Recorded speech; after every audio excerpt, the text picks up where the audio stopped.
আজকে বিকালে রাজমিস্ত্রি কাজ করে বিকালে কাজের টাকা আনতে গেছে কন্ট্রাক্টরের কাছে রঞ্চপুর। ওই জায়গা থেকে ওরা 4 জন মাদক ব্যবসায়ী বাবু ওর নামে আরো 30টা মামলা আছে। তার কদিন পর জামিনে ছেড়ে দেয়। এবারও গেছে কদিন আগে জামিনে ছুটতে হত্যার উদ্দেশ্যে আইছে। আইয়ার রঞ্চপুর একলা পাইছে, 4 জনে মিলে ধরে নিয়ে গেছে মারতে মারতে। নিয়ে আপনার রঞ্চপুর ছাড়া একটা কিন্তু বেরিয়ে আছে ওই জায়গায় নেওয়ার পরে একটা গাছের সাথে বাঁধ দিয়ে তারপর রকগিলা কাটছে কোবাইছে। পায়ের রক কাটছে, এদিকে কোপ দিছে, রানে কোপ দিছে। আর ওর নামে নিল 25টার উপরে 30টা মামলা হইল। ওর সাথে ছিল ওর বাইক নিয়ে রাত জায়গা ছিল, তারপরে হাসানা ছিল, আরো কেয়ারে 2টা পোলা ছিল।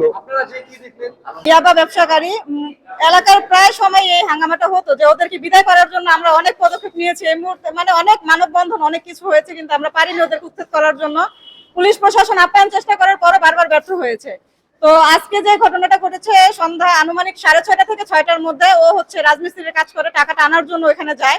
ওইখানে যাওয়ার পথে ওরা একা পায়ে ওরা 4 জন হামলা করে। মূল আসামি ছিল বাবু, ওর সাথে আরো 3-4 জন ছিল যাদের নাম আমি অবশ্য জানি। এই পোলা সংসার চালায়, আমার এই পোলায় সব কিছু করে, আমার পোলার শান্তি দেয় না, আমাদের একটা ফ্যামিলি শান্তি দেয় না।